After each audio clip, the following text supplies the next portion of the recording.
Hi again, guys. I'm glad to welcome you to the Unicorn Battle AI.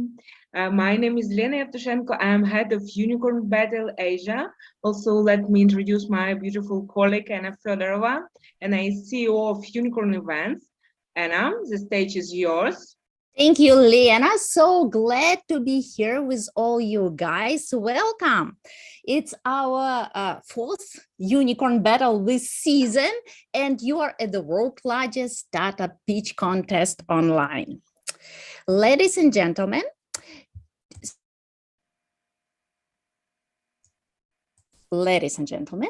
today we are here for the AI, Artificial Intelligence Unicorn Battle.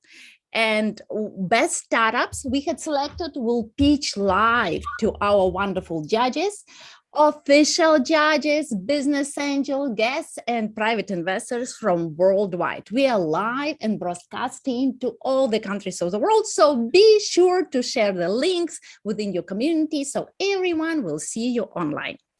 Our events all over the world are happening thanks to our sponsors, Platinum sponsor, Network VC, Silicon Valley Syndicate Club, our golden sponsor, and Startup Inc., our esteemed silver sponsor. Thank you guys so much. Every Thursday in January, February, we will be scanning our planet to bring you the best startups in the industries this season. Fintech, health tech, AI, industry agnostic, impact, gaming, and entertainment. You had seen lots of wonderful startups already and many more to come. The winner of today's online AI Unicorn Battle will participate in the Unicorn Cup. This quarter it will be March 3rd. Please mark the date in your calendar. Everyone is invited, and it will be a great happening with the top investors, great guys. Everyone is online, chatting, interacting, so make sure you are there. Unicorn.Events is an open competition where successful startups pitch for private investors and venture funds. We are the world's largest startup pitch competition by geography and the number of the events held already.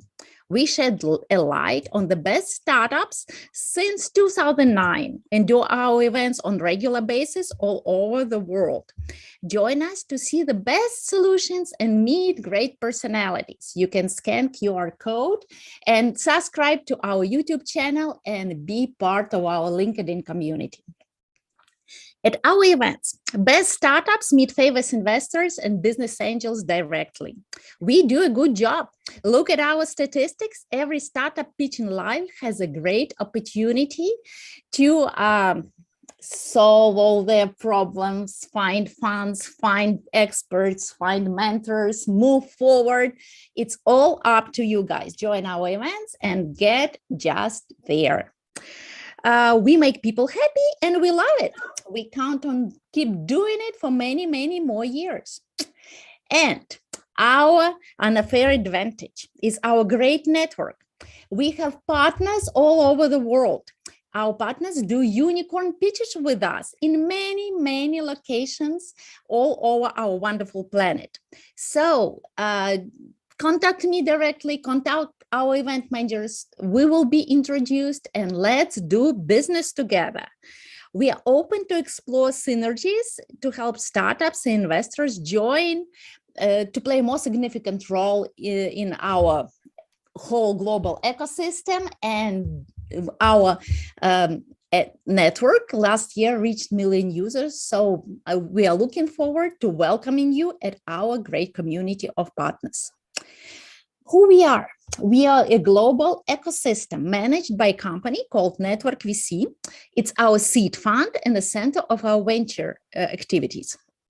Startup Network is a marketplace for startups, businesses, investors, and service providers. Startup Inc. is an investor onboarding platform, and also it helps to manage investors and get an access to the exclusive deals with experienced VCs with only 1K entry. Unicorn.Events, the largest global pitch competition for startups that have a potential to become unicorns.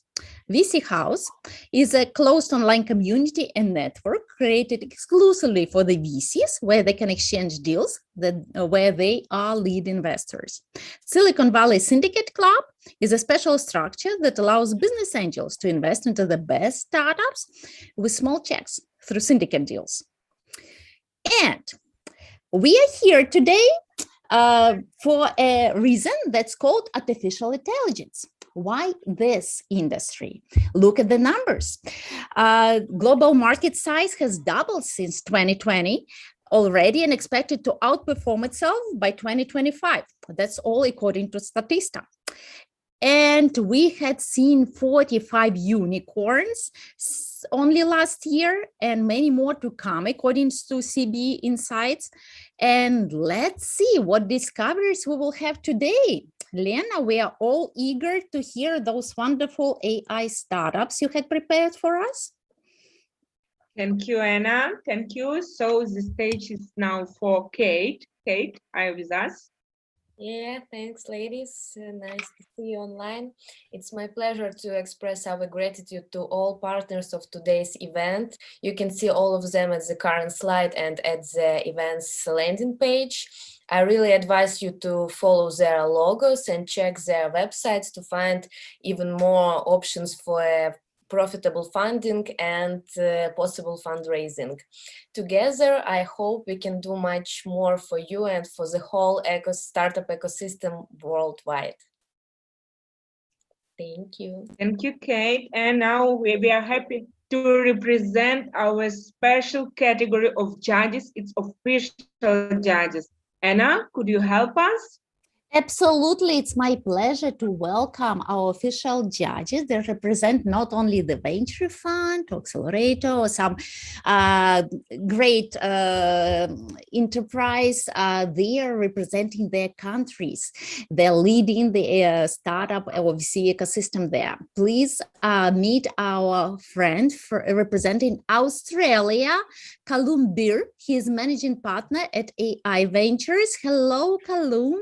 Welcome to the event. Please tell us what industry you invest in, what's your sweet spot considering checks, what geography you're looking for, and just things about your venture fund. Awesome. Thank you so much, Anna, for having me on the panel. My name is Callum Burr. I primarily look after our fund, primarily based out of Australia. Our sweet spots obviously is mostly Australia. We do selectively invest in the US with a number of portfolio companies already in the US, but predominantly in Australia.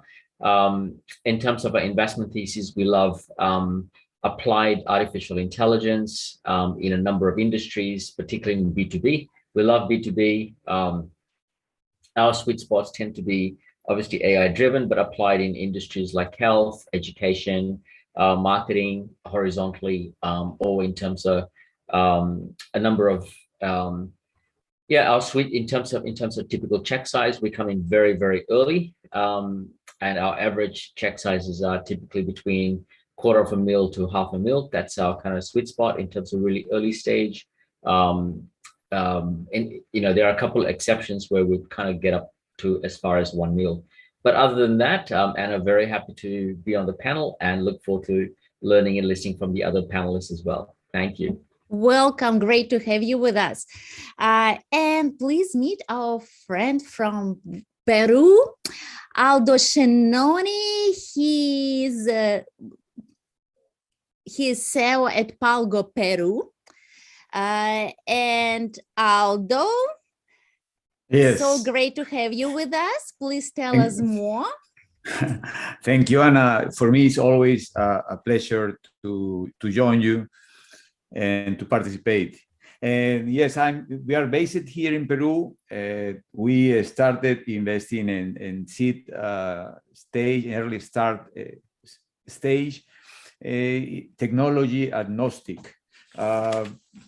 But we are very focused in technology, and I think AI is a technology that join another ones and create any disruption in the world with 5G. It can be big data, it can be IoT, robotics, etc. Combined with AI, it's a powerful combination. And I'm very excited to participate at this event. Wonderful. Great to have you as an official judge of Peru. Please meet a wonderful lady representing Canada, Kelly Luo. She is founder and investor at Mans International. Hi, Kelly. Hi, Anna. Thank you, Alex, Anna, and Julia for inviting me again. Hello, everyone. My name is Kelly Luo, founder and investor of Mans International, based in Toronto, Canada, and we have an office in Shanghai, China as well. We are interested in technology companies with artificial intelligence, IoT, and advanced material solutions in the manufacturing, smart living, and medical sectors. So basically, our check size ranges from $500,000 to $1 million. I personally have worked in the high technology industry for over 17 years and have founded and co-founded several tech startups, one of which was sold to Nasdaq-listed company last year. So we hope to help more technology companies quickly expand their business through our well-established ecosystem, including Xiaomi EcoChain and Huawei High-Link ecosystem. Good luck to everyone. Thank you, Anna. Thank you, Kelly, for being with us. And please meet a great guy representing Lithuania, Kasparas Jurgelonis. He is managing partner at Iron Wolf Capital. Hello, Kasparas. Hi, everyone.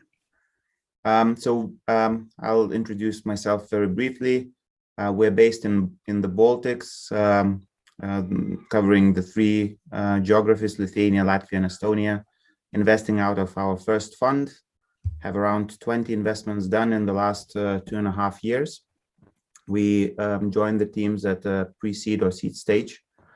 Out of AI, we have now in the portfolio companies that are addressing autonomous shopping, building digital twins of the physical infrastructures, and many other companies. So we do love AI applications in the real world. Wonderful. Wish you to get an exciting news from today's event regarding AI. Hope so. Please meet a friend and a partner of our network, Gaurav Shah, representing India. He's managing partner at Arieta Ventures. Hello, Gaurav. Hi, Anna. Hi, Kate, Lena, Alex, and everyone over here. I'm Gaurav, managing partner here at Arieta Ventures. And we largely operate in the strategy consulting side for private equity firms in the M&A space. And just recently, we launched our own personal investment fund that now focuses on e-commerce fintech, where we have invested in EdTech. And we are looking to make some good investments in early stage startups or later stage in artificial intelligence. So happy to be here and see all the judges and panel members. Thank you all for joining, and I look forward to learning and listening. We too. And please meet a wonderful official judge representing Czechia, Angelo Burgarello. He's managing partner at AI Startup Incubator. Hello, Angelo. Hi, Anna. Hi, everyone. Thanks for having me once again to your wonderful event. So my name is Angelo, and I'm one of the partners at the AI Startup Incubator, which is an investment company that nurture and invest tickets that span from 50 to 250,000 euros in early stage startups. We are industry agnostic because we are laser focused on the artificial intelligence technology, which span across all industries. And we are also geographic agnostic. We have a geographic agnostic approach because we are able to invest in whatever country all over the world. We are a private fund, so we have no limitation whatsoever in the type of investment we make. We are focused on the artificial intelligence technology from two different aspects. One is the technology itself that could have a uniqueness on the approach and the algorithms. On the other hand, there is also the data that the artificial intelligence needs to crunch in order to be worthy. And in specific industries, this value of the data is even higher than others. So we also look specifically at those industries where those data have a lot of value. We are also working right now to open our second fund, which is going to be working more as a VC rather than an incubator. So we will be also able to invest tickets that span from $500,000 to $1 million to reinvest in startups in our portfolio, or eventually in other startups at the early stage of maturity. So thanks for having me, and good luck to all the founders. Thank you, Angelo, and I wish you to find great deals tonight or today or this morning. And let's move forward. Liana, we have also wonderful expert board. Yeah, absolutely, Anna. So, guys, please meet our expert board judges whose votes will define who will be a winner in today's battle. They all are well-known venture professionals that play an important role in startup ecosystems. Dear members of expert board, please raise your hand if you want to ask startup a question during Q&A session. Also, you will be able to introduce yourself when you are given a floor at the first time. We are very glad that you are with us today, and let's move to our voting system, which is different in this new season. So, Kate, could you explain us our voting system today? Yeah, we have some changes, and now all participants are able to play a great role in the destiny of the startups that are pitching today. We have 4 categories of votes, and each of them will be counted separately. But the ultimate winner will be the only one. So to vote and to support your favorite startup, please make sure that you have opened the right event page. Today it's named Unicorn Battle Artificial Intelligence, logged in under your profile, and see the numbers beneath startup's logo. 1 is the lowest score and 5 is the highest mark. Do not panic if you put the mark and then change your mind. You can change the score before we close voting as many times as you want. So should you need any assistance or help, please refer to the support team right here on Zoom chat. That's all from my side. I think we can... Let's start and announce our first participants for today. The hottest part of this event, I just remind that all startups will have just 3 minutes for pitch and 3 minutes for Q&A. Today we have 11 participants, so I will control the time even more seriously.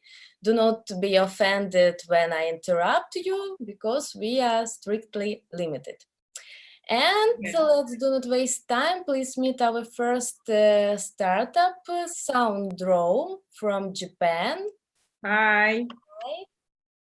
Hello, nice to meet you. Hello. So share screen, please, and if you are ready, you can start right now. I am. Let me share my screen. Okay, so are you all seeing my screen? Yeah, full screen, please, and let's start. Fantastic. Yeah. So hello, everyone. I'm Tao. Let me introduce Soundraw. Soundraw is an AI music generator for creators. Our main target are video creators, so video production companies, freelancers, YouTubers. We solve one of their biggest pain points, which is to get the right background music for their videos. Now, why is it such a big pain point? Well, that's because the current solution is to go to a stock audio site, browse through the immense library of music, and try to find one song that matches the mood, the length, and most importantly, the progression of the video. If my video, for example, has a climax at the 15th second, but the music happens to be quiet at that time, that's a no match. How do we solve it? Simple. You choose the mood, the genre, and the length you want for your music. And then the AI will generate on the fly music based on those parameters. You browse through the songs. And when you find one that you like, you customize it further. So you can add stems, you can remove them, and you can increase the intensity of the sound. So let's say I want an 18-second song, for example. So it will start slow and then jump up towards the middle.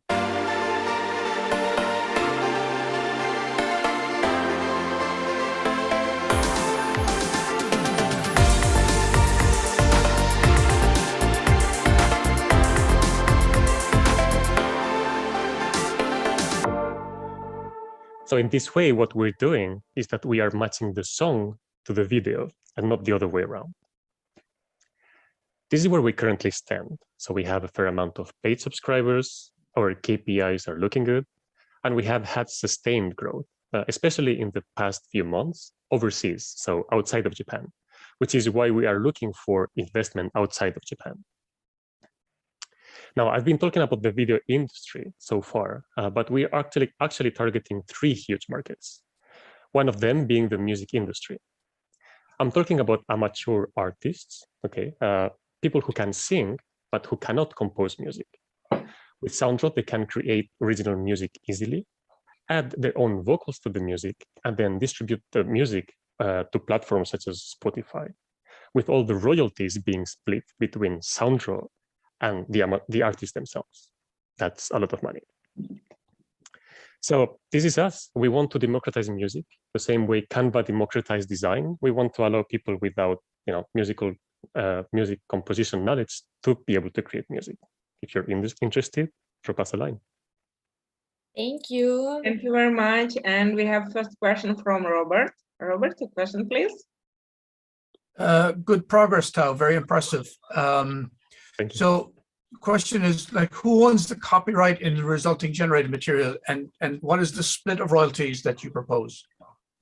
That's a very good question. So the copyright belongs to SoundDraw, belongs to us, okay? And we provide a license to the user to use the music however they want, commercial, non-commercial purposes. Yeah, that's and it's a perpetual license, so they can use it wherever they want. The reason we keep the copyright is because we want to avoid, a user suing another one because the song happened to sound somewhat similar. So it's just for us to protect users from themselves, basically. Oh yeah, and the royalties. So it goes in the contract. So it's complicated because there are several parts to the to copyrighted music. So there's there's the creators' royalties, the licensed artists, and the. But so yeah, I mean, we keep part of it. So part of the 50% of the creators' royalties. So I can give you more details if you want later. Yeah, thank you. Thomas, your question, please. Yeah, so thanks for that.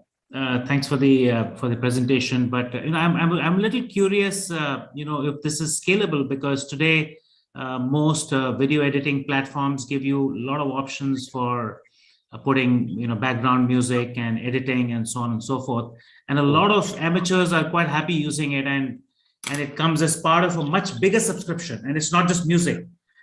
So I would be a little curious to know if this is scalable, and what are your thoughts, and what's the competitive scenario out there?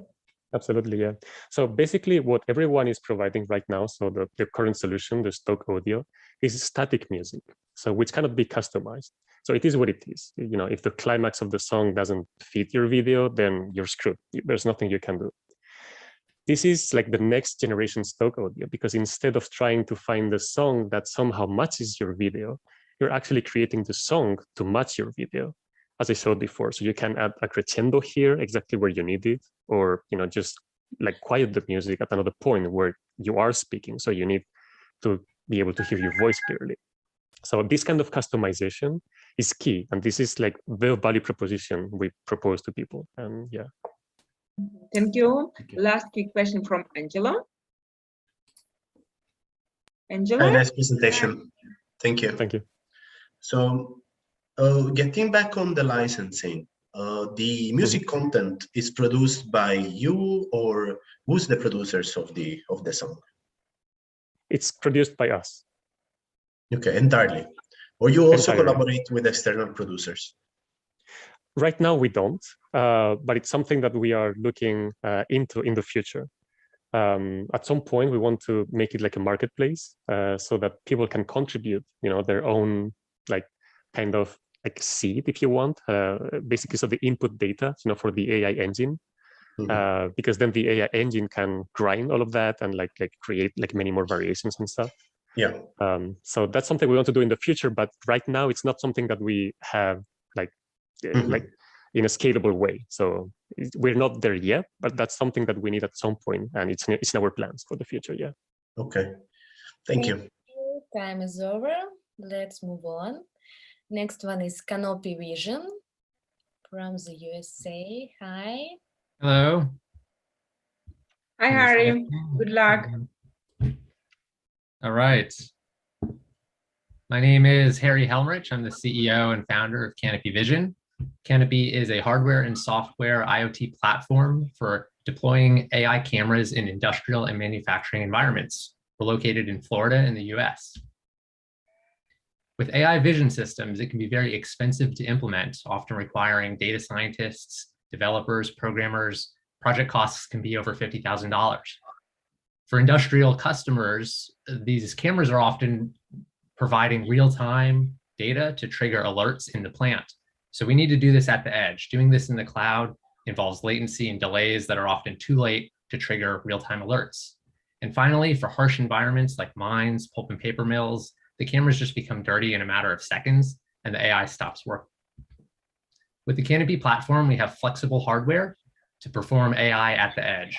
We have the only self-cleaning AI camera on the market, and we have a no-code web portal platform that allows our customers to deploy this technology in as little as 10 days and at a fraction of the cost of traditional sensors. We can also work with existing cameras. Customers already have cameras installed in their facilities.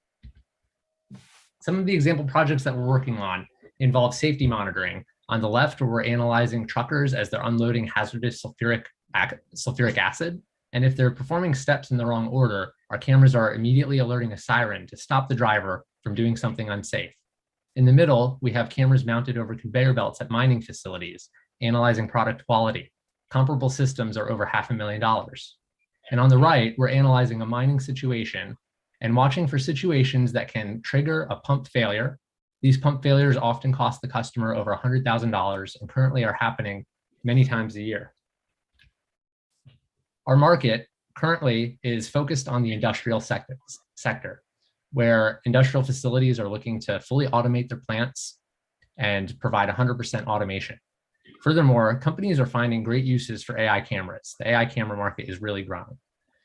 Once we tackle the industrial market, we can expand to military, smart cities, agriculture, and more. We're currently generating revenue. Last year, we did about $60,000. We've already got $65,000 in committed revenues for this year, and we have a pipeline of $500,000 between active pilots and submitted proposals with multiple companies. We're in discussions with multiple Fortune 500 companies, and we're currently forging a distribution agreement with a software company that's going to extend our sales to over 80 customers. Our team is very technical, and we've been working on this for the past few years. I have experience in this industry, and I've already grown a profitable B2B SaaS product, and my co-founders are very technical as well. We look to seek and improve our sales and bring our hardware to a distribution-ready state for the next 12 months. Thank you very much for your time. We've got excellent demo videos on our website. Look forward to talking to you. Thank you, Gary. So we are ready for Q&A. And the judges, any questions from your side? Okay, Alexander, your question, please. Can you tell us, please, more about your competitors? Because it seems for me you have a lot in every industry. Yep. So there's competitors that are problem specific, maybe a company that's really good at analyzing truck activity at a construction site. There are competitors also that are problem agnostic, which is where we fit. We're the platform to solve many different problems. Some competitors are software only. Some are strictly hardware. We're one of the few that offers the full end-to-end solution. So when a customer comes to us and says that they want to deploy a camera to solve a problem, they can do it all with us. They don't have to go find the hardware, find the software, figure out how to make it all work together. There are only a few solutions that are fully end-to-end like we are. Okay, thank you. Thank you. Kasparas, your question, please. Yeah, hi. Great presentation, thank you. I wanted to learn more about your sales process. How does it work? And also, maybe you can clarify what's the proposition. Are you positioning yourselves as product as a service, or are you selling hardware separately? Yeah, excellent question. The business model is something we're definitely constantly refining. Our current offering is as a solution as a service. So each of our hardware elements have basically a flat monthly fee. It includes the warranty of the hardware, the software, updates, remote support, and more. Our sales process is currently not that great. And this is honestly what we're looking to expand with.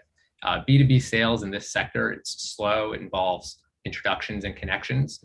We have a really great partnership with a Fortune 500 company that's allowed us to deploy this technology and grow, but we're looking to expand outside through distributors, through OEM providers, and then through regular sales, contacting these companies, trying to get pilots out. Once we can prove the technology with a small short-term pilot, it'll often grow to a multi-camera installation. Thank you. Gaurav? Yes, please. I have a question. Being a chemical engineer and having worked in the refineries all the time, can you tell me how would you actually detect a pump failure? In other words, how will the sensor recognize that this is a failure unless there is a leak at early stage, right? Because I'll tell you, being in this energy and refinery sector for 2 decades, if this thing works, it really can be a good game changer. I've worked in refractories going inside these petroleum reformers at 700 degrees, and there currently is no way to find this out. And this is not just in US, right? Across the globe. So just from an energy power sector, which I'm well aware of, could you just help me understand how this sensor actually detects it? Certainly. By the way, I'm a chemical engineer myself, so appreciate that. I saw that. For this particular application, it's an open sump. And the problem is that this application, it's a harsh environment. They're constantly moving the sump around, mining, it's above ground mining operation. And there's no other sensor that they've been able to implement that can actually evaluate the level of this sump. What happens is the sump level drops off from some sort of a pluggage, and then the pump cavitates, and then it ends up causing compression further down the line. How does the sensor detect it? That's my question. So, the camera's looking at and classifying the sump level. Right, so we can tell if that sump level has dropped so low where a cavitation event is likely to occur. And because we're doing this at the edge in real time, in less than a second, we can shunt the pump down if we're in that critical level condition. One last question. You already are generating 65K in revenues. Which sectors or industry have you already deployed this, which is generating these revenues? In mining and fertilizer industry is primarily where we're located, but we've actually got a really large 30 camera proposal in the works for a food manufacturer, for some building construction companies, and pulp and paper mills. Perfect. Thank you. Thank you. It's over. Next one is Pollen Technology from Israel. Hi, everyone. It's a pleasure to present to you today. I'm Val Kavenko, co-founder and director of the company. So in sum, our company, Polyen, is a fabless semiconductor company that developed a truly unique technology to create tiny AI. And tiny AI is needed to efficiently feed big AI with information. So in a nutshell, we developed a technology that allows electronics to sense the world like humans. There's a lot of information around us, and it's a data tsunami. So in order to create general AI, you need a lot of information. So, and like if you take humans, for example, we have a unique capability to compress data 100,000 times and extract sense of it out of it. And pretty much that's what we created for electronics. It's not yet that factor, but we're talking about factor like close to that. And in terms of value for our customers or end users, the benefits are around 100 times less power consumption for electronics, 100 times less latency, et cetera, which is very much important for wearables, for example. We're not limited to a particular application. We can serve various markets, but we started with wearables. The way the technology works, so we take a customer's problem, train the neural net to solve this problem, and then we convert that train neural network through several steps into a chip layout with which we can go, or a customer can go to a fabless, to any foundry, and they can print a chip for them, which will be 100 times better than every time any digital chip currently in the market in terms of power consumption and latency, etc. We don't change the industry technological framework, so we don't need to change or build new fabs. So we are a fabless semiconductor company in the sense. We're different to our competition in the sense that we start with a customer's problem, train neural net, and then end up with a chip, not like all other semiconductor companies, including in analog neuromorphics. They start with a chip and then try to push it to the market. And this is an example of our first product with already signed up customer. It's a $1 million contract. We enable the new generation of smartwatches to be better than even the big competitors like Samsung or Apple.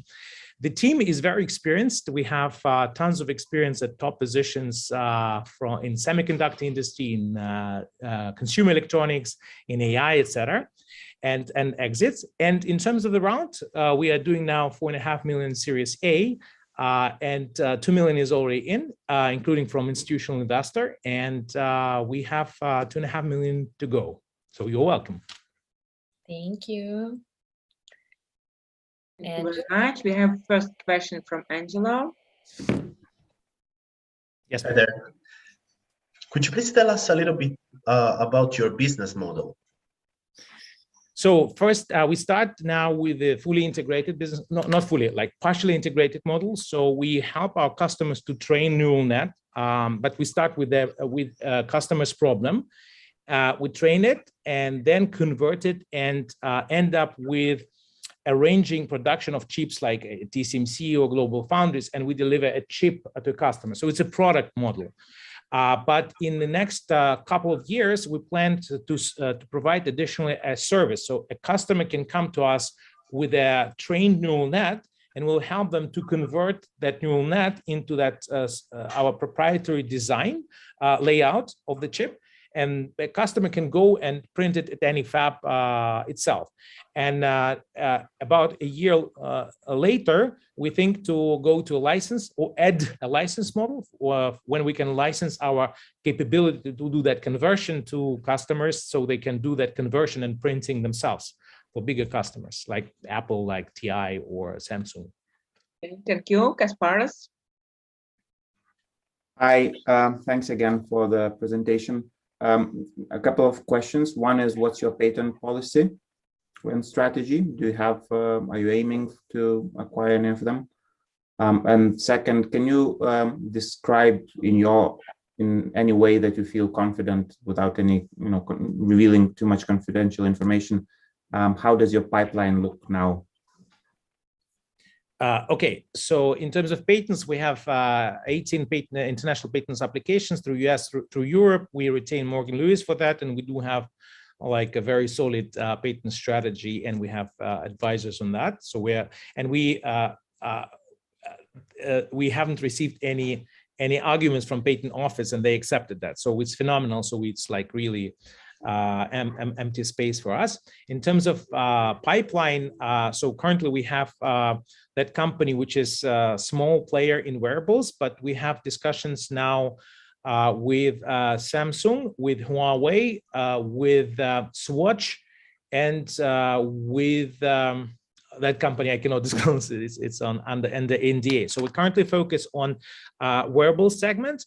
But we also now developing a number of products, including, for example, in industrial IoT segment for predictive analytics. So our technology enables to create sensors that can be installed in various elements of the plant, various equipment that would be, again, they won't need any supply of electricity. They can be powered by a battery, and it can last for years. And can only signal when something is going wrong, depending on the information of sounds. It can such a sensor would receive and extract sense out of it, and if it sends to alarm, that will be happening. Thank you. Time is over. Let's ask the rest of questions on chat. Thank you very much. Next one is Robot AI, also from Israel. Hello, everybody. Hi. Gilad from Robot AI. So we are a team of three, Dr. Dubin, the CEO, myself in the business development, and we have a software guy. And we are operating almost 4 years, till now raised $500,000. And the current situation is that we have a paid POC with large corporates such as Whirlpool, ABB, Ford, and Denso. And I forgot to mention, we are in the field of 3D vision, which is not the same as canopy vision. We are in the field of providing vision to robotics, meaning to recognize an object and to be able to localize the object, the ability for a robotic arm to grab the object. So this is our business. And the problem that we're trying to solve is the fact that although you can see many automation industries, there are still a lot of human tasks that can be easily be solved with our technology, vision for robotics. So the fact now, currently, we are expecting to have around 500,000 robots in a year. But we think that if we will provide vision to robotics, we can find 60 million robots in the coming years implementing the automation industry. So this is the gap that we're trying to solve. And the economic of the problem is the ability to replace human tasks, which is around $30,000 a year, with automation task, which is a robot and a sensor and the integration work. And in the field of robotic, we are in the 3D vision and the ability to provide vision to robotics, which is completely not trivial. It's a human perception, eye-hand coordination, and it's a challenging task to make the robot understand objects. And the existing technologies today are 3D vision technologies, are a combination of complicated hardware, for example, 2 cameras and lasers. And those technology limited in the ability to detect any type of objects, such as reflected objects, metal parts, transparent objects, and also required complex integration. And this is our solution. We have AI software, which can be operated in a standard RGB camera, 2-dimensional camera that you can buy in $6, eBay, etc. And with our software that we already implemented in Whirlpool, Ford, and other corporates, already proven to detect the object and provide the 6 number to allow the robot arm to grab the object. And our strategy to do the scale up, and this is our stage. We have now 5 to 7 important POC with large corporates, and our strategy is now to do the scale up by approaching these corporates. We can find out there are around 200 large corporates which are oriented to this technology, and we think we can generate around $80 million in 5 years. And this is the POCs that we are now at. So I'm with you for questions. Thank you. Yes. Okay, so let's start. Any question, please? We remember that it was a pitch of the winner of Unicorn Pitch Israel. So Alexander, your question, please. So can you please repeat what is the difference between existing technologies and your tech? So I just didn't quite catch. Okay, so the existing technology is called 3D vision. It's a combination of unique sensor, for example, 2 cameras that provide the robot the ability to localize the object in space, to give the coordination, and also unique illumination like laser. We don't need it. So our technology is just the software, and we are using a simple 2-dimension sensor. So it can be, $5 sensor. So we are agnostic to the hardware. This is because of the algorithm, the AI algorithm that can take a 2-dimension image and to do the transaction from 2-dimension image to 3-dimension. So this is a core technology, which probably I didn't pitch it well. Okay, thank you. I just missed. Sorry. Okay, thank you so much. So Angelo. Thanks for the presentation. I'm keen to understand how this approach could work, for example, in a warehouse environment where you also have machines in movement, because the technology that you're talking about, it's something that huge names in the market, like Tesla, for example, are currently working, and they have all the tools and the experience with the technology you mentioned to create the future robots out of it. So how do you place yourself in Actually, what we're trying from business point of view, Tesla is trying to solve even bigger problem than us. Tesla is looking for unstructured world, and the complexity of their problem is much bigger than us. So we are solving automation tasks. So there is now a conveyor, and there is a robot arm. There is a setup process in which they are putting a conveyor. So we are in a semi-structured world, and we are not so when we are in discussion with Ford and ABB, they are not trying to solve all their problems. They are taking current situation. It's called, for example, beam picking and palletizing. So we are not trying to solve all the problems. From step by step. We are now with contact with large corporates, and they know how they have a specific problem, for example, with translucent materials, with metal parts, in which the existing 3D technologies too much limitation. So this is and in regard to the technology that you mentioned before, you are practically using 2 cameras to replicate. How does it work? I didn't get it too. So we are using the existing technology, using 2 cameras or spatial laser to give this orientation dimension, to give this 3 dimension. We are using single camera, 2 dimensions. So it's a simple camera. Yeah.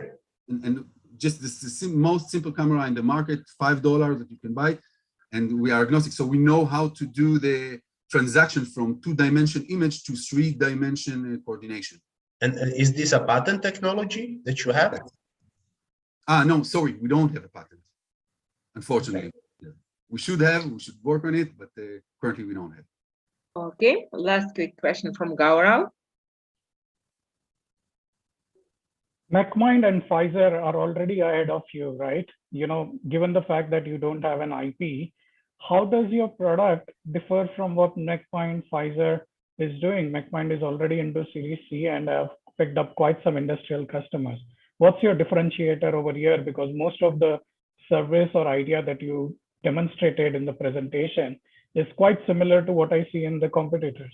MechMind doesn't use 2-dimensional sensor. They are using 2 cameras. They have a very good product. They MechMind, very good product, using 2 cameras, very compact design, high quality, but still they are in the same area of 3-dimension camera, meaning they are using sophisticated hardware to solve the problem. We are only the software using 2-dimension camera. MechMind is not using a 2-dimension sensor. So we are. How about Pfizer? Again, what's the name? Pfizer, F-I-Z-Y-R. Pfizer. I read about them. I need to check to give you exactly the differentiation, but I think that we are the only one with the transaction from the 2-dimension. But I will check again about Pfizer and let you know. But please do. Thank you. Thank you. Gaurav, thanks, Robot AI. The next one is Vocal Image from Estonia. Hi, everybody. Can you hear me well? Yeah. So let me start. I am Nick from Vocal Image, and we have created a voice training and therapy app for speakers and singers. Today, we are growing above 50% month over month with an addressable market over 7 billion euros. How did we get there? Audio content is trending. Growing of podcast industry is a great signal, and there are a lot of other signals, a lot of audio solutions for everything. Speechify, Blinkist, people are looking to consume more audio content and produce it. But people don't like their voice. Their only available choice is voice training with a coach, and it is expensive and time-consuming. And here our solution is coming. With Vocal Image app, you can improve your voice, empower your speaking skills, and heal speech disorders. We use AI to set up your personal plan, and you can practice anytime, anywhere, at affordable price. How does it work? Record your voice, get your personal plan, start training and improving your voice immediately. We collect users' voice recording and analyze every audio with analysis to get voice characteristics. And with Amazon Forecast, we can predict the best way to train your particular voice. We constantly try to help people and already launched some special programs with social impact, and we can help. Our addressable market is over 7 billion euros. How you speak is twice more important than what you speak. So singers, speakers, bloggers, podcasters need better voice to improve their impact and increase their earn rates. We have good unit economy, and our customers unlock content and features with subscription access monthly or annually. And they love us. We are growing above 50% with monthly active users and monthly recurring revenue since we started. Today, we are #1 voice training application in CIS countries. We increase our customers from Europe and USA day by day, and our next goal is to reach B2B market with call centers, medical centers, schools, and universities. We cover all platforms and different languages. With every training, our applications become smarter, and this increasing the gap between us and competitors. This is our team. We have built the biggest voice-dedicated YouTube channel in Russian language, and we have built vocal image app. And today it is top 10 educational app in Russia, Ukraine, and Belarus. And we are not stopping here. We are going to start our seed funding round to become top 100 educational apps in USA and to reach 100K MRR in next 12 months. Keep in touch and thank you. I am Nick, CEO of Vocal Image. Thank you, Nick. Thank you very much, Nick. And we are ready for Q&A. Alexander. You're muted. Sorry. So, sorry, guys. Thanks for great presentation. And just one question: how do you calculate the market? Why do you think it's so big? 7 billion. It seems too much for me. It's even bigger since we calculated it. We calculated it 3 years ago. We have a lot of multiple researchers, marketing researchers. It's not our calculations. We can share links in the chat if you'd like, and you can check it by yourself. There are some different markets in this field. This is voice therapy market, voice coaching market for singers, and speech pathologist markets. Thank you. Okay. Thank you, Thomas. Yeah, but thank you so much. This really appeals to me because I'm a speaker, singer, and a podcaster. So I'm very, very excited and would like to use your app myself. I think there's a great opportunity for you to have a great freemium model and get millions and millions of people to use it free. So if there's a good value proposition which has a nice, where the free version has some significant capabilities in it, I think you're on a fantastic road, and you could actually go viral. So congratulations! I think very impressive, and I look forward to staying in touch. Yeah. Thank you, Oliver. Thank you. Yes, hello, hi. Very nice presentation, thank you. I wanted to ask you, can you, with voice image, vocal image, can you correct accents, for example? This is in our plans. We know that there are strong players in this market, such as Elsa, but we think we will be capable to do it. Right now, we are not focusing on this. Our domain mostly is tone, pitch, articulation, because we're at the market only 1 year, and we are focusing at that point where we're strong. And one more question, if you don't mind. Your current geography from your customers right now, where are they from mostly? Most of our customers from Russia, Ukraine, and Belarus, and 10% of our customers, they're English-speaking users. So 90% they're Russian-speaking users, 10% English-speaking users. If we speak about customers, paid users, 20% English-speaking users. Okay, thank you for the clarification. Thank you very much. So, Alvin? Great presentation. I have a quick question. This is such a broad topic. Do you look to develop everything on your own or grow through acquisition? Like you said, there's some players in the marketplace that have matured in areas that you'll augment your application. And how do you plan to grow and expand? By acquisition, or are you going to do it by yourself? Everything is made by ourselves, by our team. And if we speak about growing, we have pretty fast growing strategy. We're adding localization because voice training not depends on language what you speak, because we train mostly muscles, and no matter what language do you speak, difference only at articulation stage. And recently we add Ukrainian language and Spanish language, and we are going to add once language such as German, French, and so on. And this is our first growing strategy for the next half of the year. Okay. Okay, let's move on. Kate, thank you so much for great speech. Thank you, Nick.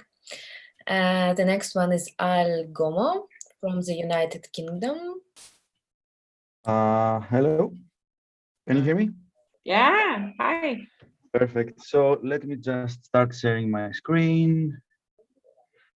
Give me a sec. Can you see my screen? Mm-hmm. All right, perfect. I'll start then. So hi everyone, we're El Gomo and we make customer service multilingual. Every company that wants to grow internationally has to support the customers in their native language. And to do that, companies have two options: adding more human agents to support every new language, which is very expensive, or adding more automation like chatbots, which generally do not really work and they can be really expensive in a multilingual setup. I know that because I was the lead data scientist that created HSBC's global chatbot framework. For a basic solution that supports just 3 languages, we spent 1 year and millions of pounds. But why was it so expensive?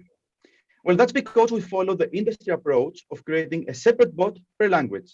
This required 3 teams: an initial team that would train the bot in English, and the 2 more that would translate and maintain the bots in the other languages. And this, of course, resulted in operation silos. Trust me, it was a headache to coordinate, not to mention extremely costly. No wonder out of the 3 bots, only the Chinese version survived, even though we started with English. So the solution is to create a single bot that understands every language. And that's exactly what we're doing here at El Gomo. By creating a single multilingual bot, we help companies expand internationally, faster, cheaper, and with no more operational headaches. On top of that, the same bot can understand 109 languages without the need to translate any of the training data. Building this is not easy, but with the right team to do it. Before HSBC, I was vice president of data science at Barclays.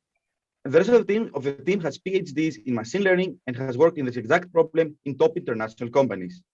The strong combination of product and team helped us raise $1.2 million in pre-seed funding. Our unique offering helped us secure a funnel of 30 pilots, and last year we generated 70K of revenue from companies like Procter & Gamble, despite not being live yet. But why did they choose us over the competition? Well, before us, every company that wanted to automate the customer service in every language had to have a live chat platform, a conversational AI provider, and full localization of both its operations. This usually involves procuring at least 2 separate solutions, making this expensive even for large multinationals. With our technology, we vertically integrate 3 traditionally separate functionalities in a first of its kind unified platform. Now, even SMEs can access new target customer markets faster and 10 times cheaper. Conversational AI is a growing market currently worth $17 billion. However, all existing solutions currently support 45 languages, serving a maximum of 5 billion people globally. El Gomo focuses on companies with multilingual needs, which is a very specific and underserved market, estimated to be $3 billion. And I'm really excited to see how much bigger we can grow this $3 billion market by being the first company to bring conversational AI in 1 billion people globally. So thank you. We're El Gomo. We make customer service multilingual. Thank you. Now, our first question from Robert. Robert? Maybe sorry, I had... No, not Robert, Robert BLM. Hi. It's a very ambitious project, as I perceive it, and I want to ask you you want to address only text recognition or also speech recognition? So we can do voice first, but the responses will only be in visual form. So if you want to have, let's say, on your car, you can always you can always have the response on your car, but the inputs has to be, sorry, the input can be voice, but the output will be text or a form. It cannot be voice for the time being. And how do you want to prepare this solution? You want to use some open source algorithm or? So all the technology is being developed in-house, it's bespoke. We have the IP, we have done IP audit. I can demo you if you want, but the whole point, the way that it works is that, let me show you. So imagine that you have similar phrases in different languages. So if I have, let's say, two English phrases like I'm hungry and I'm angry, okay, and the Spanish, me gustan las tortillas, and we position in the same space, the hungry and the gustan tortillas are closer together. So it is a completely unique technology. We're not using any external APIs. Everything is done in-house, and that's why we can outperform the other competitors. How far you are now in progress with your technology? So the technology is there. So for example, if I ask you, like, I want to buy this product in Amharic, which is a language that in Somalia, the bot will be able to respond. You can go and try it in our website. Like, I don't know where you're from, but if you ask it, let's say in Ukrainian, for example, hopefully it will still work. So we support 109 languages in terms of the recognition, but we're not live yet because we have not reached the minimal feature parity from our competitors. We'll be going live next week though. So the platform is almost ready. Thank you. No problem. Okay. So go Ralph, your question please. Hi. Hello. Is it fair to say that conversational AI is now moving towards nonlinear conversation? Yes, actually, for a time being, we're not going to be doing conversational AI 100%. What I mean by that is that we're not going to be getting into the field of trying to resolve something conversationally. If you want something a bit more complex, then you say, for example, I want to order food, you will just get a form within here. So we're not trying to emulate a conversation. It's extremely difficult to manage that. It's extremely difficult for someone to build it. And it's also cumbersome for the users. We're trying to do the leanest thing first, but across all the languages. Thank you. And does your platform, yeah, to some extent it does. I'm quite familiar with the nonlinear and NLG. Yeah. Does this involve NLG platforms as well? NLG processes? So by NLG, I guess you mean we will be generating the text automatically. What we do is we give the access to a user, let's say, to go and edit, for example, the response. So for example, if you go to do the German translation, you can translate it directly, or you can just go and edit it. We don't want to be doing automatic translation because it has been proven that so we don't want to be generating from scratch the translation because it's been proven that it's bad. Like, we want to have these things verified by a user. So that's the thing we're saying, we're doing the full localization. You can give it to some people to verify it, so we know that what you have here is correct. Thank you. Time no over, unfortunately. Next one. No worries. Thank you. Thank you. We have crossed the quarter of the pitch session, and the next one, startup number 7, Insurance. Am I right with the pronunciation? Are you ready to share your screen? Check, maybe you are muted because we don't hear you. Guy? Yeah, can you hear me? Yeah, now it's okay. Awesome. Hey, share your screen, please. Yeah, 1 second. Can you see my screen? Yeah. Yes. Awesome. So I'm going to get started. Hi, everybody. I'm Guy Benjamin, originally from Israel, but now in New York. I'm representing Insurites. We help employees access, understand, and utilize their health benefits. We have a saying that U.S. healthcare is simple, accessible, and easy to navigate. This is an exact quote by no one ever. It's the exact opposite. It's a sea of confusion and a huge source of waste. 20% of U.S. GDP is spent on healthcare. That means that $1.6 trillion a year is what employers spend on employees' health. That's about $10,000 per year per employee. So a lot of money is spent, but 70% of US employees say they have no clue what they're covered for. Even myself, when I worked at McKinsey, In New York, I had no clue what I was covered for, neither myself nor my colleagues. And our only options is either to call a call center, usually in India, or try to read a 650-page document that changes every year, which is unacceptable, but it also means that employers are losing billions of dollars because of reduced satisfaction, lost productivity, higher health costs. $55 billion a year was lost last year just on late detection because employees are not as healthy as they could be. So we built a team just around that. We're now 40 in the company. We're also backed by top tier investors. And we raised a $22 million seed round led by Group 11, which is a fintech VC on the West Coast. And what we did is we built Zoe. Zoe is the first ever virtual chief health officer. And what she does is she uses AI to analyze any health plan. So it doesn't matter if it's Cigna, Blue Cross Blue Shield, United, that 600-page document, she knows how to analyze it using AI and then provide personalized health recommendation to any employee based on their specific needs, reactively and proactively. So how does it work? I'll just show you a quick demo. A user can go on Zoe, either on their phone or on their laptop, and ask an open text question. In this case, I've been having back pains lately. What am I covered for? Their alternative, call a call center, an hour wait, and try to get answer. Here's Zoe. Once she sees the question, she immediately goes back to his plan and provides him the most relevant options. In this case, telehealth, at-home care, orthopedics, chiropractor, or a massage. Then once the user picks one of them, let's say orthopedics, Zoe again goes back to their plan and provides them the coverage. In this case, 20% copay after they meet their deductibles, in network, out of network, they're not covered. If these terms are like Chinese for you, then you can always ask Zoe and she can answer claim like what is everything. But then she doesn't stop there. She provides the user the location of the nearest providers for his specific question, orthopedics, their location, their actual cost, and his copay, ProScore, which is like a Yelp review, and then when they're available next. So in less than a minute, the user got here much more information than they'll ever get in a call center, a much better customer experience, and they became a consumer. And then here, this is just an example of Zoe being proactive and saying, hey, do you want to go do an appointment for a yearly appointment?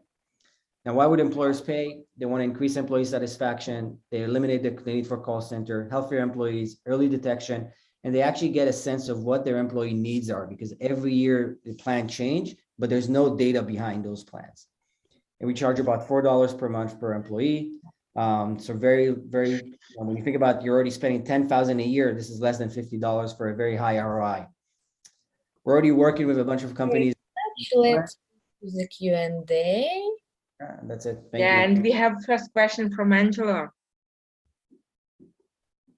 Angela? Hello, do you hear us? Yes. Sorry, I was on mute trying to put it on. Yeah.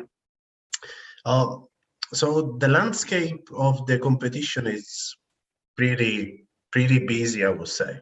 Mm-hmm. In every single country has a solution that can practically do what you told us. I'm struggling to understand what's unique in your solution. Well, I don't know of any company that knows how to analyze a 650-page medical document. None of our competitors is doing that. And all of our competitors, what they provide, and companies pay for it, is a better call center.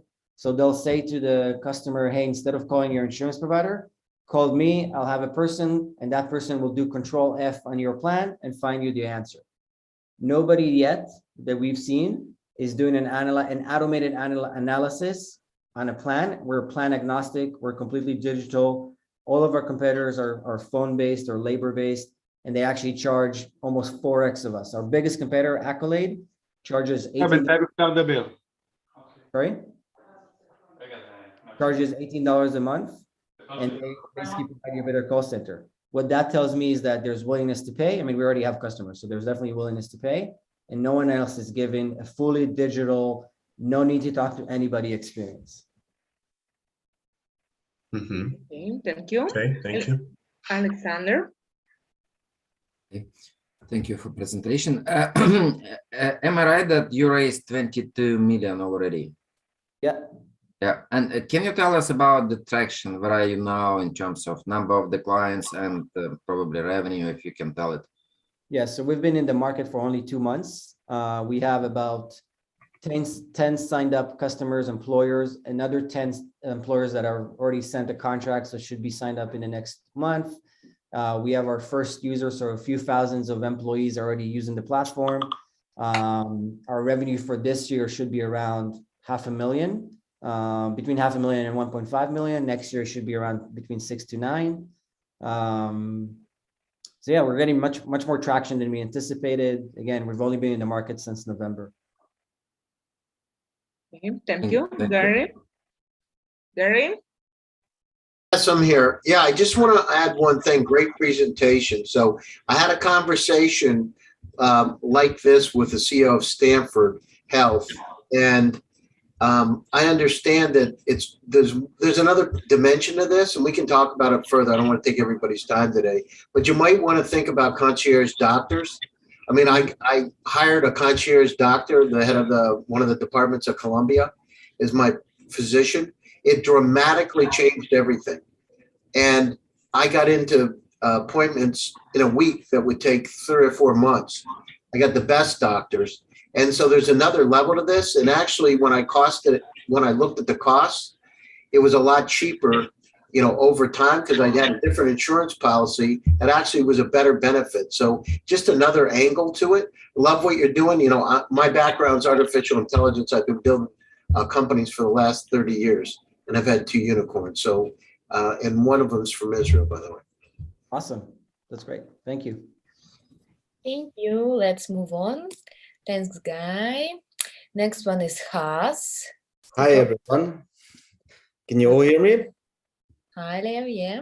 Lovely. So let me start.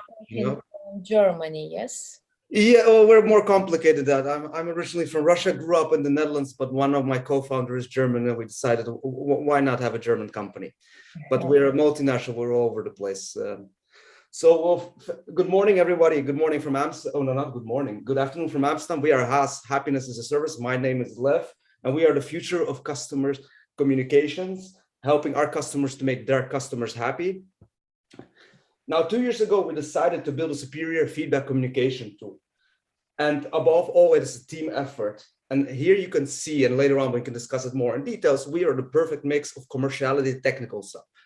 So customer loyalty is an ever-increasing challenge, especially in the digital era. It all starts with communication, and that is where most problems arise. Remember Netflix versus Blockbuster? Well, Netflix really understood its customers and Blockbuster did not. So poor customer understanding leads to pain. Customers leave when their needs aren't met, and a single incident can damage a brand even forever. So simply, if you don't ask what the customer wants, the customer won't tell you.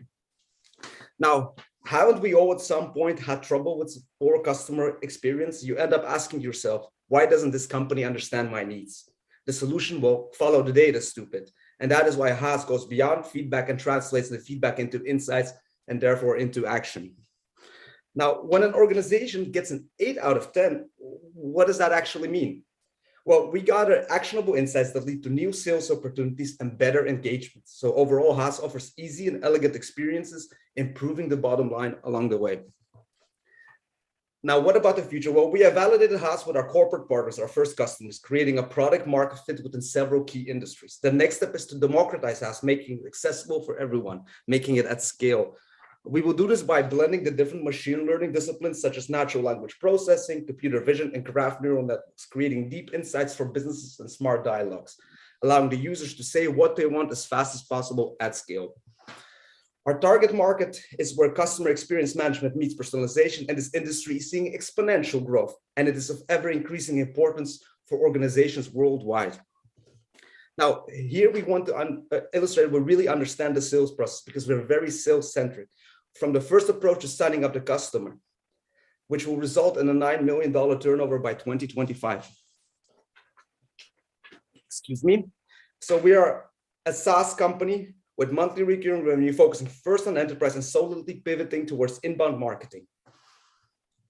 So quite often I get the question left, how are you different from a survey monkey? Aren't you just a feedback company? Oh, to that I say, yes, well, in a way we are a feedback company, but we're also so much more. There where Survey Monkey sells a feedback tool, we sell the action based on that specific feedback. And when comparing us with all type of customer experience tools, we have a much more holistic approach. So we have reached so many different milestones this year. So what we currently are looking for is an investment to improve our runway, and most importantly, to go into our Series A by 2023, 2024. And as mentioned earlier, we are the perfect mix of commerce and technology, and this is most clearly manifested in our roadmap. We have set very ambitious goals, both commercially as well as technically.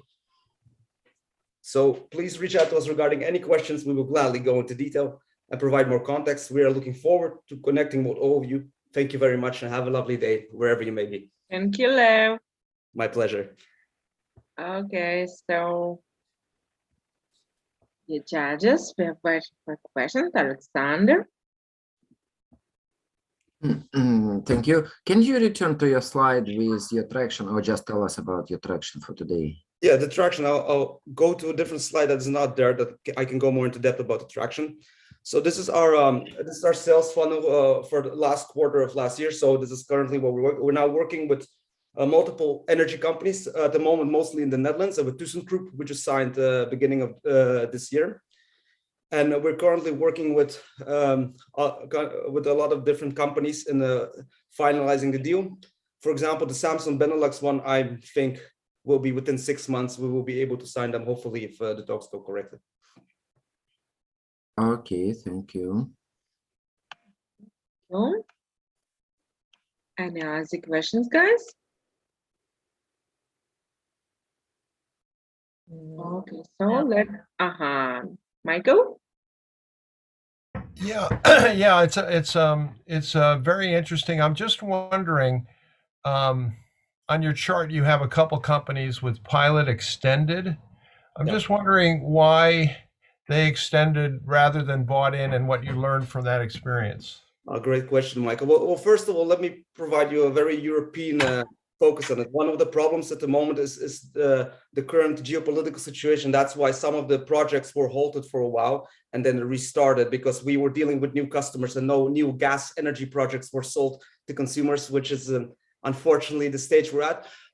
First, a lot of these pilots started through warm contacts, and they started off as free. And then they said, you know what, we want to start paying, but let's start with 3 months or 6 months contracts. So that's why we still call them extended pilots. But they have signed contracts, it sounds like. They have signed contracts, exactly. And what we learned most from it, what was interesting, is that we can achieve really high response rate if we directly contact their customers and we provide really personal conversation. That was our big thing. And also interesting was that in Germany, Netherlands, and in Belgium, you have completely different response rates, but exactly the same approaches. So cultural sensitivity with SMS or with other types of approaches are quite fascinating.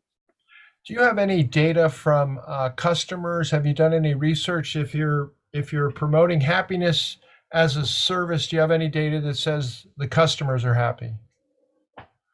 Yeah, we definitely have. So for example, in the energy sector, we were able to see why a customer was happy, why the customer was unhappy. And that's exactly our goal, because where a lot of companies go wrong is they over-focus on NPS without understanding what's the reason for a specific rating. So we really go more deeper into that, and we got a lot of interesting data as a result, not only that they weren't happy, but why they weren't happy and we were able to, for example, because of us, there was one big B2B partner fired because a call center that wasn't achieving the right satisfaction rate.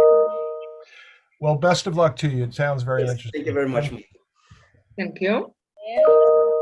We need to move on. Next one is Mod Tech Labs Incorporated from the USA.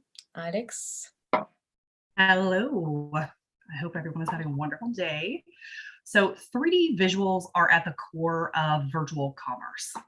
And what we're seeing is that, Web3 is coming. Web3 is on the way, and it requires high quality 3D visuals, portable files, and a low barrier to entry. But the problem is that 3D creation is hard and it's slow. There are over 25 steps in any given workflow, 6 days for each 3D file to be created. And a team of 3D artists is typically 13 people, highly skilled folks that have been working on these programs for 1+ years. Mod makes 3D easy. We're a no-code solution, automated and simple for anyone to use. Interoperable file types are what we output, so they're 99% smaller files for any virtual world. They are really fast, so it goes from days of work to minutes of work. And we're cloud-based, so we're accessible anywhere, anytime. What we're looking at is this 3D workflow space, $2.2 billion in managing content workflows in a $28 billion virtual commerce market by 2028, just for starters. Our team has spent over 20 years in these spaces. My background is in interior design and construction technology, so visualization of places and spaces. And I ran an XR startup with my co-founder for 5 years prior to starting Mod. His background is as a pipeline and automation specialist for companies like Sony and Gameloft. And we have advisors from Anaconda, Boeing, 3M, and more. Our partners are the makeup of the 3D ecosystem. We have worked tirelessly to make ourselves a part of the ecosystem rather than at odds with the ecosystem. So we're working with companies in the hardware space, the software space, the enablement space, and even in standards. We're helping them accelerate their content strategies, and they're bringing us customers. We launched our mobile app, which is a product-led growth strategy. Our mobile app guides users to take the photos that they need for photorealistic 3D content. It's an automated process. It guides the user to take the photos and then ports directly to the cloud. During our beta last year, we acquired 13,000 people just through organic traffic through the store. And this has also resulted in over $98,000 in early revenue.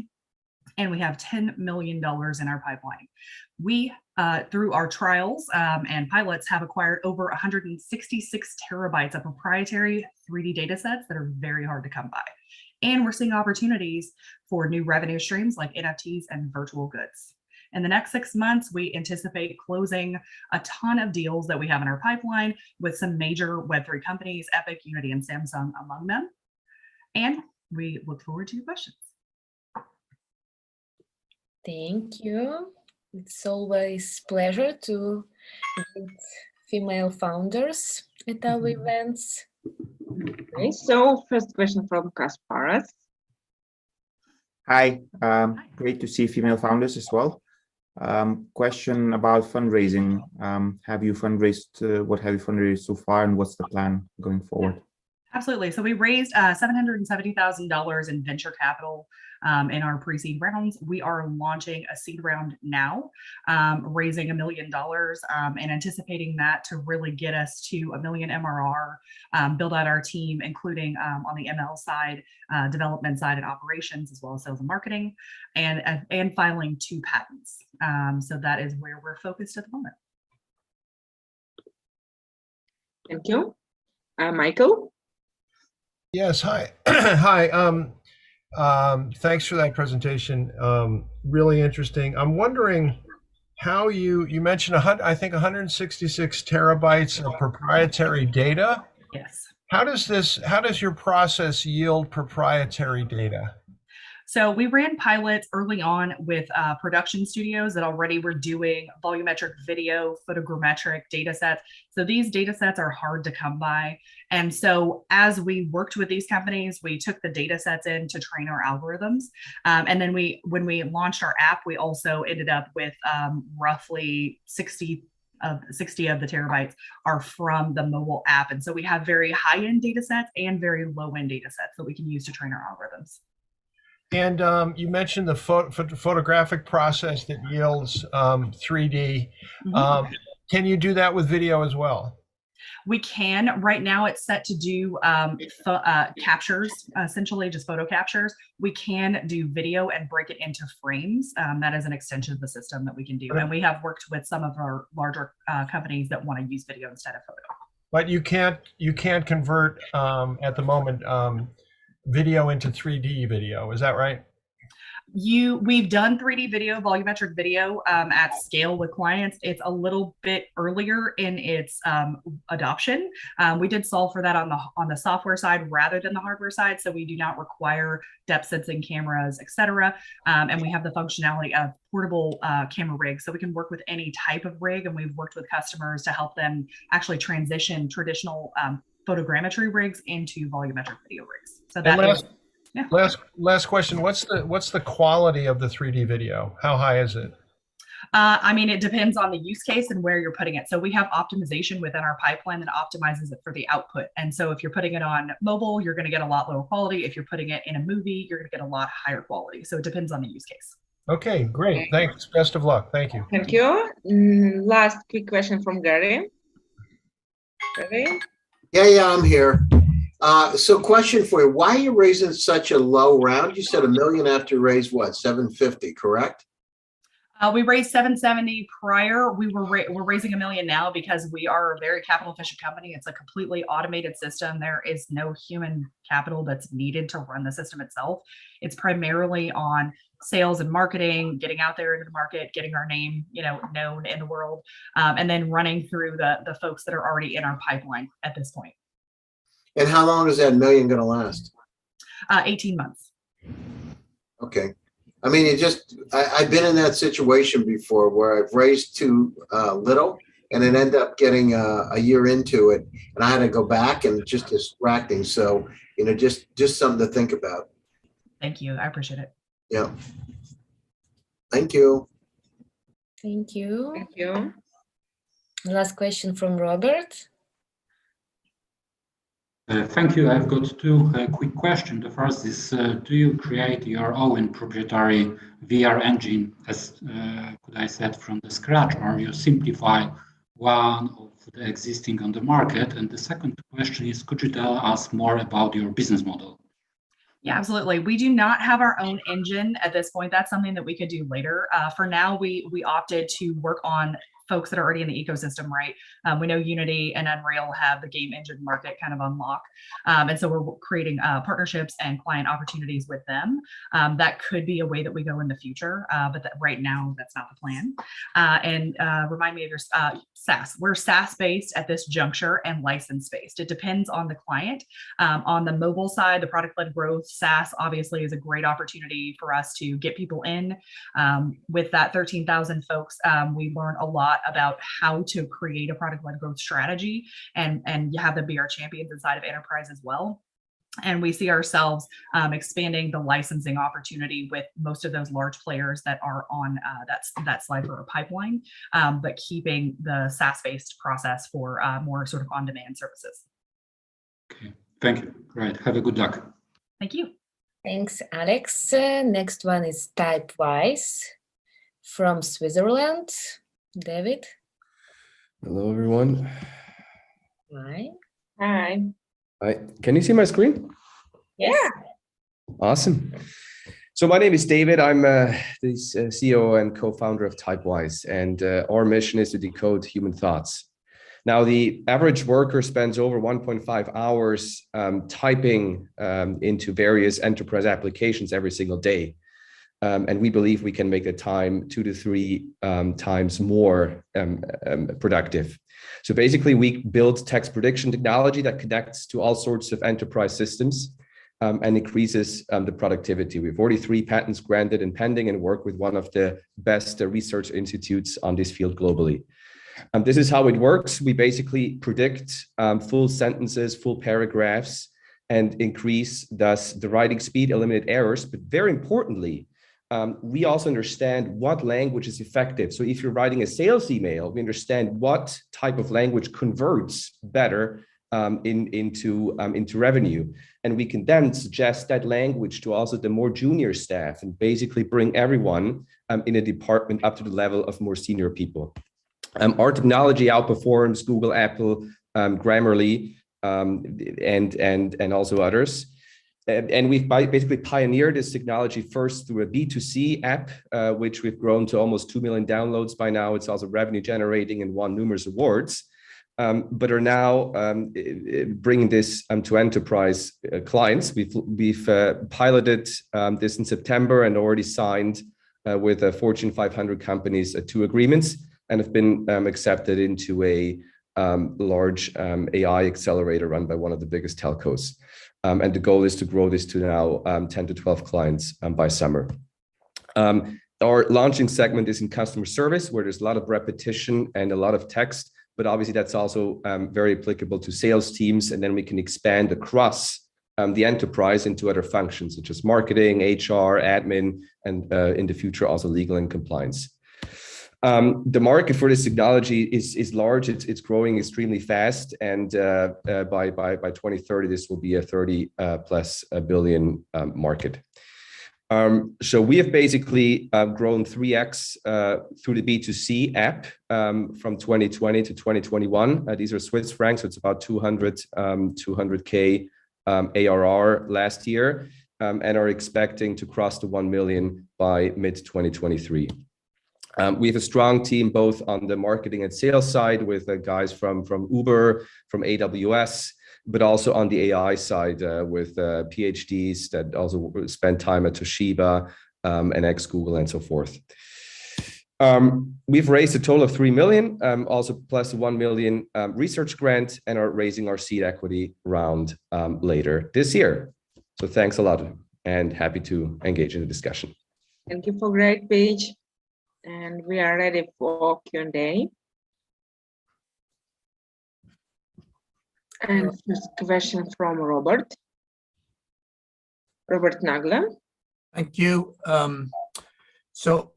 Could you tell us who are your target customers for this? Like who will actually pay you money for this? I understand the use case, but who do you expect to sell to? Yeah, I mean, the pilot clients that we've signed and the ones that we're talking to, it's a couple of industries. So for example, it's within logistics, e-commerce, also in insurance, telco, where they run large customer service operations, and where a lot of it's also moving more like less calls and more towards written text. And it's usually when people have to solve a problem. So it's after like a chatbot or after a automated reply, but it's when like a human being, like a service agent needs to solve a problem and then engage with the client. And then within those enterprises, we can then expand from customer service into other departments such as sales and marketing and so forth. Thank you. Callum, your question is next. Yeah, great presentation. Loved it. Couple of questions, or one central question. Do you have any strategic partnerships with any global big tech like a Microsoft or AWS, anybody like that? Yeah, so we are in obviously like the Microsoft for Startups program.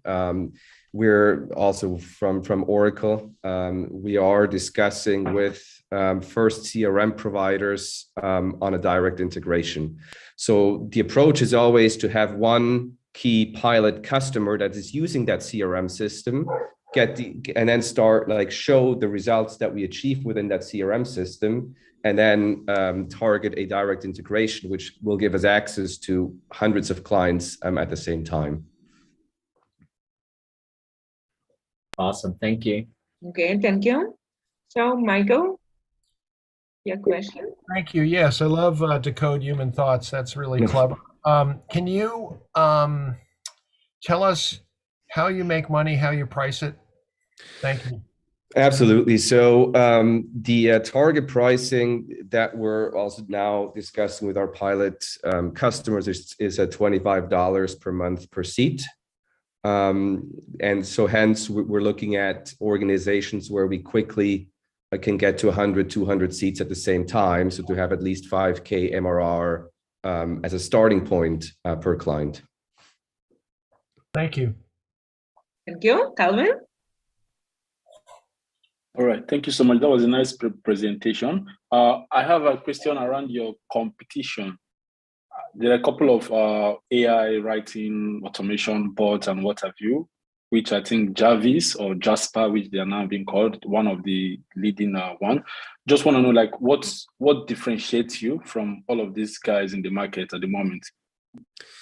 Yeah, so there are a couple of things. We come in once there's a human being actually like entering information. So in talking, for example, to Nespresso, which has very large like B2B customer service operations, they have problems with chatbots because they're unable to go into detail with the client. So they can only answer at the surface, but then very quickly there needs to be a human being that gets involved. And that's where our technology comes in. That's number one. Number two is if you compare us to like a Grammarly, well, they just help you to make the language proper English. What we do is we analyze actually what language, for example, leads to higher customer satisfaction score. And we then connect the predictions with the business KPIs and say, well, maybe it's not even good English that's effective. But maybe, yeah, it's maybe just very funny English or something like that. But if that's more effective for your clients, then that's how everybody should be writing at your company.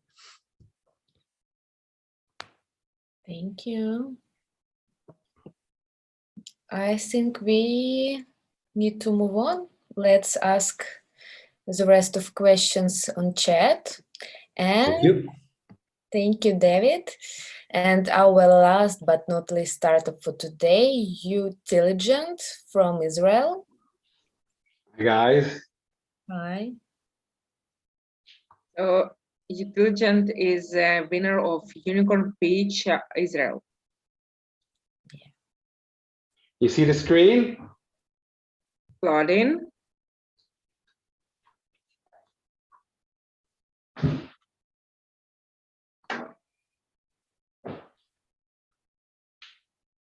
Okay, now it's okay. Yes. Hi, guys. So, hello. My name is Avichai from Untitled Israel, and let's start. Yeah, can you hear me? Yeah. Okay, so looking at the smart devices segments, we are focusing on the middle, on the commercial machines, B2B only, compressors, cooling systems, professional dishwashers, coffee machines, refrigerators for food, vaccines, medicines, 150 million machines, $100 billion market. And the problem is that 99% of these appliances are not smart, they're not connected, and therefore are blind spots for the organization. Because these machines are blind spots, companies have poor visibility to their machine performance, causing machine downtime, inefficient supply chain, high electric consumption, CO2 emissions, health hazards, loss of goods, etc. So what we do, our AIoT solution gives customers full visibility into their on-site commercial machines, enabling them first to execute data-driven decisions based on actual usage, predict, detect, prevent failure and downtime in advance, manage and save energy, reduce carbon footprint by utility power, etc. So how we do this? We do EKG or EKG for electric machines, exactly like electric EKG translates electric signals of a human heart into pulse. We know how to translate every electric signal of every electric machine into usage data. Here are some examples: are algorithm supervised, semi-supervised, machine learning, anomaly detection, and our solution benefits, it's a plug and play. We're using only on-the-shelf components, non-intrusive, manufacturer agnostic, seamless automation, very cost-effective solution. We have built-in communication, cellular communication inside, and we can actually fuse multi-source data, vertical specialized. We are, of course, doing energy management, combining also one-phase and three-phase, and it's very cyber secured. And we are connected to, you can see these companies, and let me give you one example. For example, one of our customers is SmartSense by DG, US American company. They have around 2 million temperature sensors in the retail and pharma in the US. However, temperature sensors are not good enough because they only alert when the problem is already occurring. So we, of course, can detect, prevent, and energy and manage the energy in advance. And this is our solution with them, connecting in the next 3 years more than 150K machines. This is an example of our dashboard. We're using a SaaS solution. So just to end and to say that engineers speak watts, managers see dollars, UN measures carbon footprint, and we combine all the above. Thank you very much. Thanks a lot. So let's start Q&A session. Alexander. Hello. Can you tell us more about your traction? Yes, sure. So we have around, we have already 5 paying customers. We have Nespresso here in Israel. for connecting all their B2B coffee machines, the office coffee machines. We have Nestle here for stock level detection of ice cream machines. We have B at B and Shufersal here in Israel.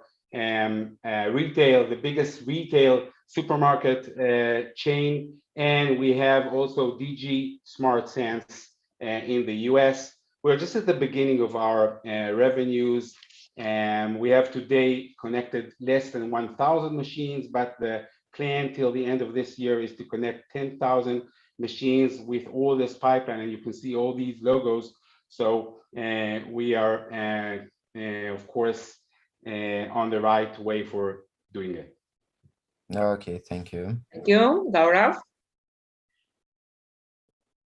Hi, this Hi. is a SaaS-based subscription, which is good, but the application of this service is more geared towards preventive maintenance, right? And damages or malfunctions. That market to me is pretty limited in terms of revenue growth. Can you tell me the potential of how far this can go, and what is the customer willing to pay per machine, or what would be your business model when you're working with Nespresso or other clients that you listed? Great question, thank you. So you see here the pricing starting from $15, like a monthly subscription, and this is only for equipment.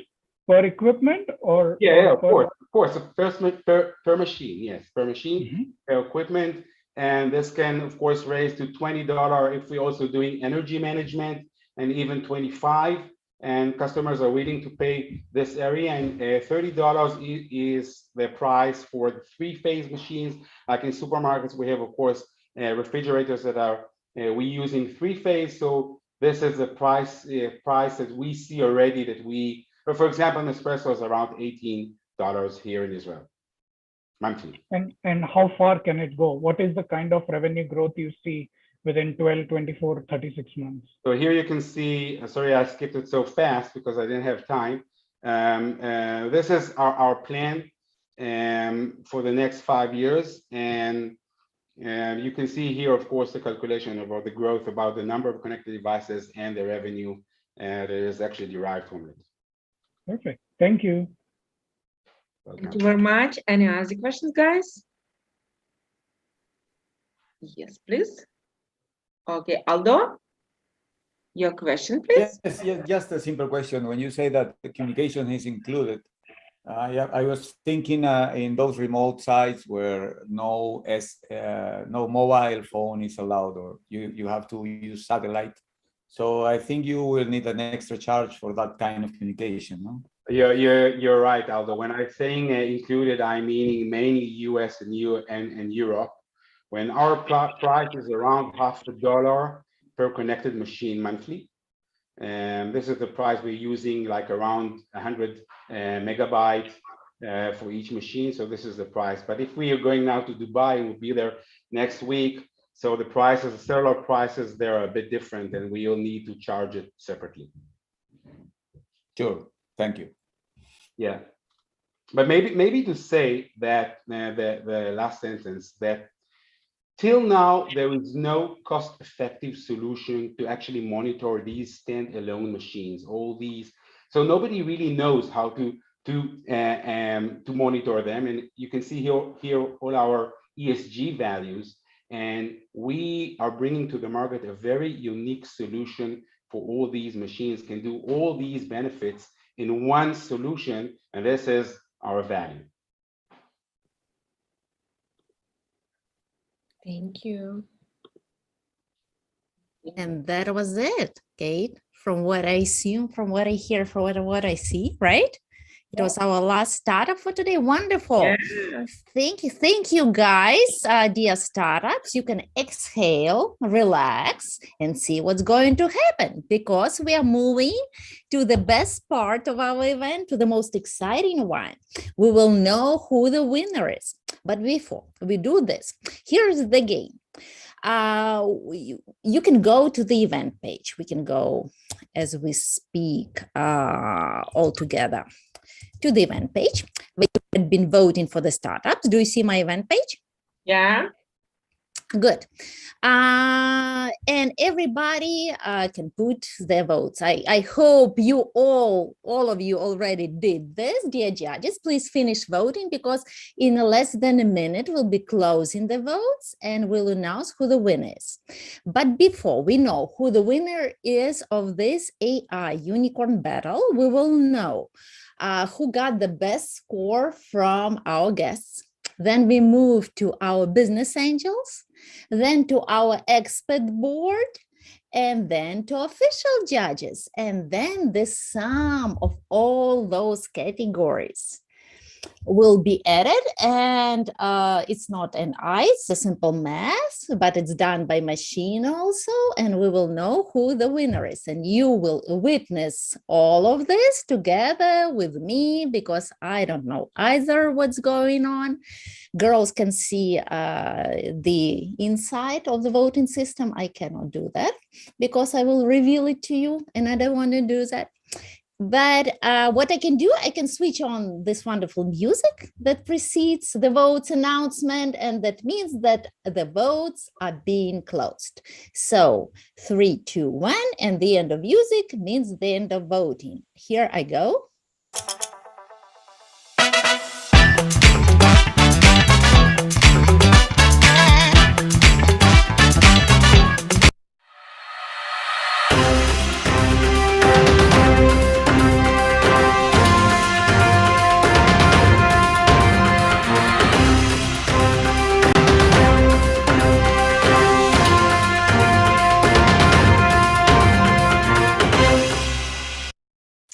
Okay, votes are closed, and we can move on and see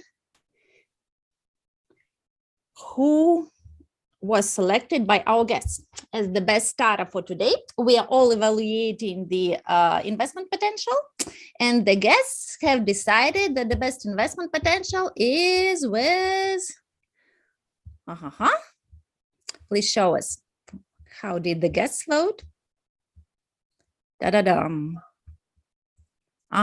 Vocal Image got 11 because we have 11 startups. So the startup who got the most votes. Congratulations, Vocal Image. Okay, and we are moving to Business Angels. Business Angels voted for, do I have to say Okay, Typewise.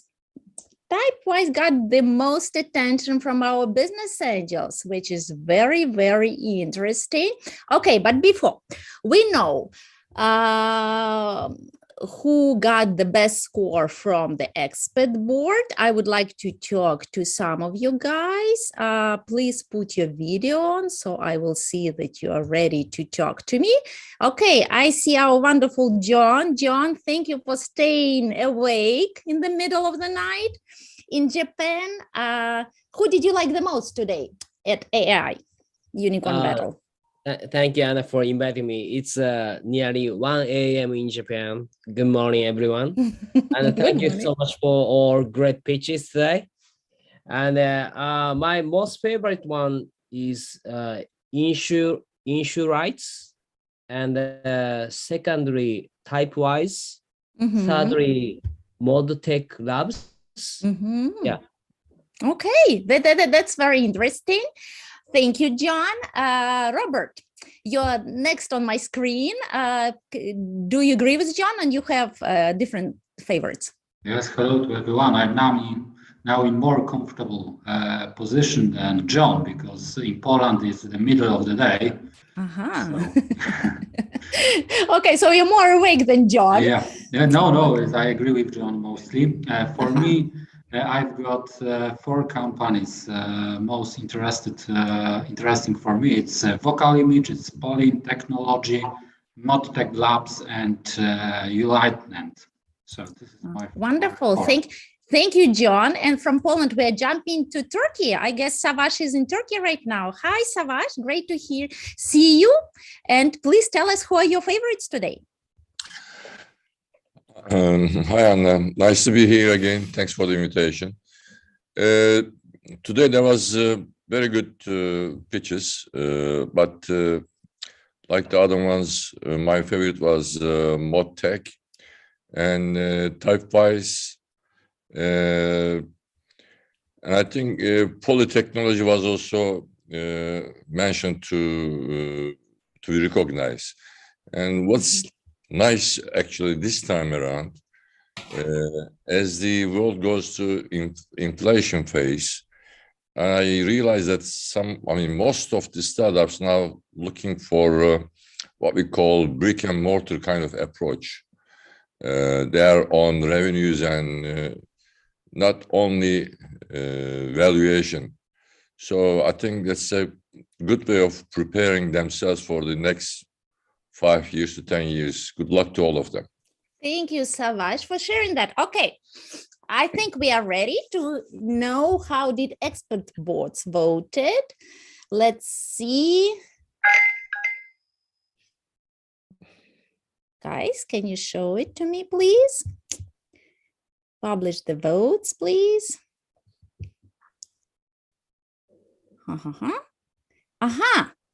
Insure rights. That is very interesting. We haven't seen the match yet, right? In the first place. That's very interesting. Okay, now I have to ask our wonderful official judges about their selection for today. Let's start with the Alexander Soroka, and founder of our ecosystem and of Network VC. Alexander. Hello, Anna. Hello. Really, I like a lot of startups today. All 11? Yes. Yes, because we already should have chosen them to speak today, to pitch today. Yeah. So, I like today polling technology for their really disruptive idea. I cannot understand if it's really possible to implement it in real life, but still, I like this at least great idea. Okay. I like robot AI. I like Algomo. But the best and highest marks from me today are for ModTech Labs, for vocal image and insure rights. Wonderful. Thank you, Alexander. Okay. Moving from sunny Florida, where Alexander is, to I don't know how cold is it in Canada. Kelly, is it cold in Canada right now? Yes, it's very cold. It's below minus 10 degrees here. Oh and my God. It's another great event. Thank you for organizing it. So my picks is only based on my current resources and our ecosystem. So I like robot AI because right now we are working with like a food delivery software robotics company. So see if they can help us to improve the efficiency and reduce the cost. Another one is a Canopy Vision from Florida. So we actually have a pilot project with one of the construction companies to help them manage their efficiency for the projects and see whether their system can, AI vision can actually increase the whole efficiency of the project. And I'd love to talk to each of them separately. Oh, wonderful. Startups, did you hear that? That's a great value. Be sure to get in contact with Kelly. Thank you, Kelly. And let's fly all the way to Australia. Kaloum, can you please tell us who did you select as the winner today or winners? Thank you, Anna. I think there were some amazing pitches. So my comment is really limited to kind of our wheelhouse, if I may. Healthcare. I mean, I think insure right. I think that sort of popped out to us, or that sort of popped for me because of my experiences in health and digital health space for a couple of decades. So that was a standout for me. Already traction, etc. I mean, so I think maybe a little bit outside our fund capacity to participate, but I'd love to just learn more. and see how we can help. I think the other one that I can see that's got some really great potential is Typewise. It's a horizontal tech. It's pivoting as I see it from B2C to B2B. It's again a space that I kind of know pretty well. So again, those two kind of popped. I mean, the rest of the pitches were amazing. They were awesome. It's just not my wheelhouse, so I couldn't really comment as much. So thank you so much for having me. By the way, it's almost 3 o'clock in the morning now, so still wide awake. Thank you guys. Okay, time check all over the planet. Wonderful. Thank you so much for sharing that, for stay awake. Thank you so much. I love this swinging back and forth around our globe. Let's fly all the way to Europe and talk to Kasparas. Kasparas, who did you like the most?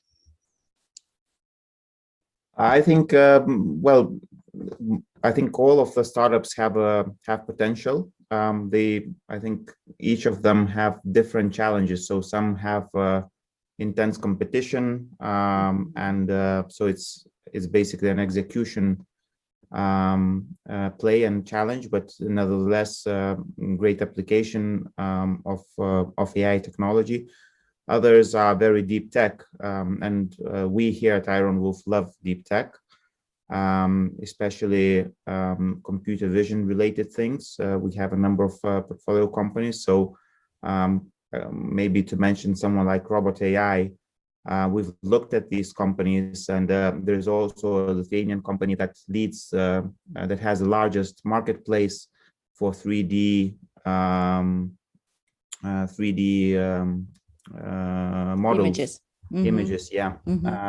And I know that they are struggling to well, not struggling, but one of the challenges in this industry is how to make a 3D model more efficient and cost effective, and that's something that's stopping the deployment and application of it in e-commerce and things like that.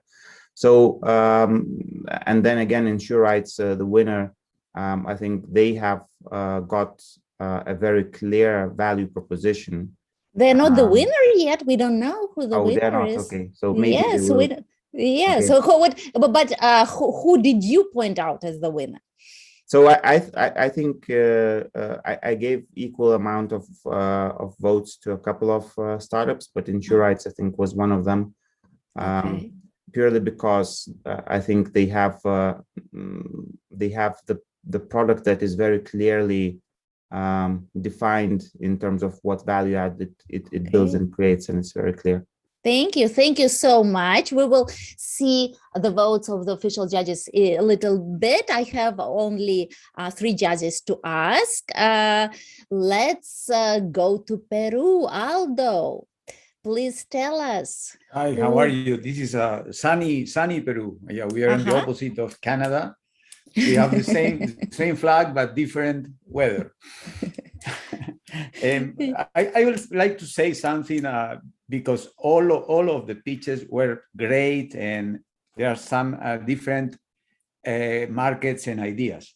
But actually, I like to go to karaoke and improve. I want to improve my voice. So vocal image for me is one of my favorites. Not just for business. I mean, it's for fun. It's personal attitude. A lot of potential. But you mentioned a lot the other ones. Utilligent, the last pitch, Typewise, InsureRights, Robot AI.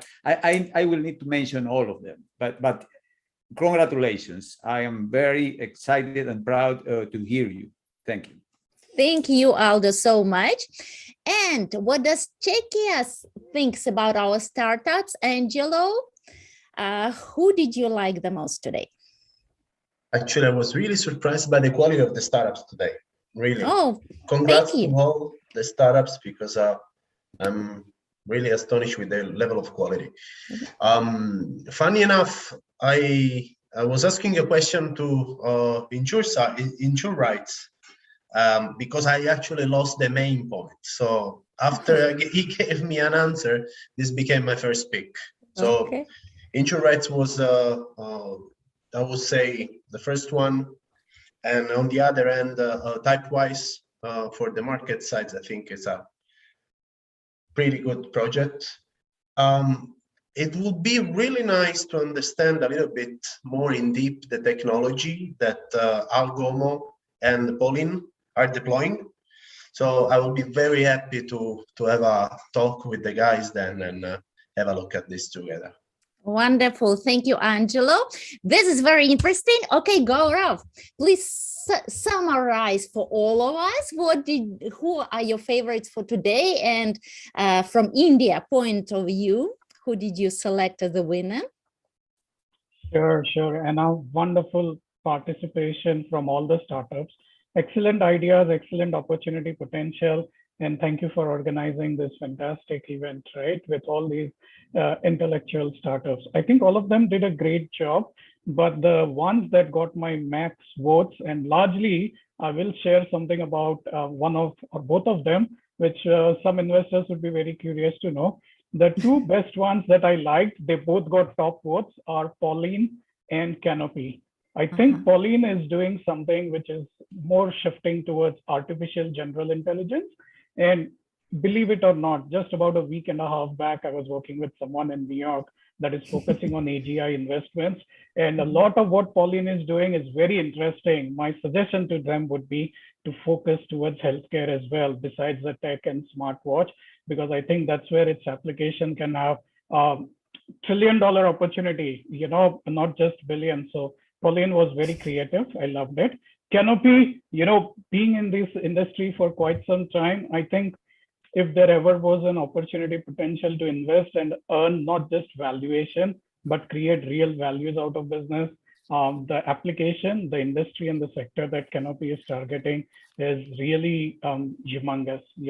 It's almost a no-brainer. The ROI for these businesses is very high. Of course, the technology has to be proven, and I did ask some questions to them. So Canopy and Pauline, they both got my max votes. I loved ModTech. I think ModTech was very interesting as well. Wonderful. Thank you so much. Okay, I'm ready to see the category of official judges. Who did official judges as a category selected as the winner? Can you reveal this to us? Okay, Insure Rights got the most, then goes Poland, that goes ModTech Labs. Okay, is everyone ready to see the ultimate winner? I'm sure am. Okay, let's see who the ultimate winner is.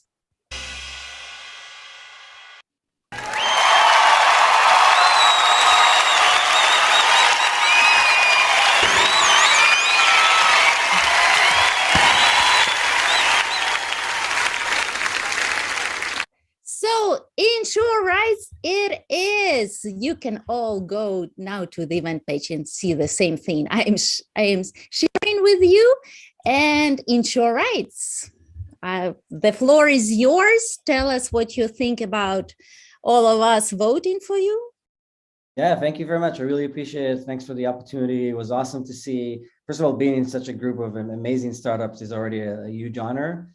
And I really appreciate the time. I appreciate all the questions and just the opportunity to be here. So thank you very much.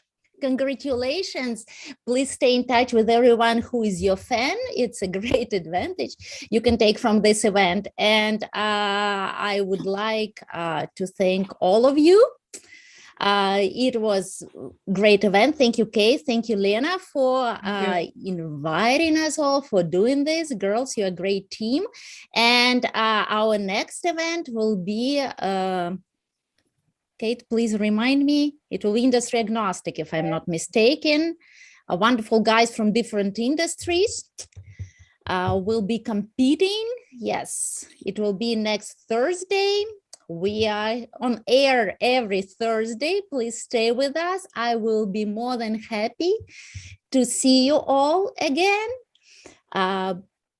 See you all. Thank you for this great event. Congratulations to the winner and to the winners. Startups, remember, you're all winners. You were selected out of enormous number of applicants. Our analytics went crazy selecting you, but you did it all. You were wonderful. Thank you, judges, for helping us to select the ultimate one who will be presenting the industry at the Unicorn Cup. See you all next Thursday. Thank you. Thanks for being here. Thank you all. Thank you. Congratulations. Thank you, Anna. Thank you. Thank you, Anna. Bye-bye. Bye-bye. Thanks. Bye-bye. Thank you, guys. Bye. Bye. Bye. Thank you. Bye. Thank you.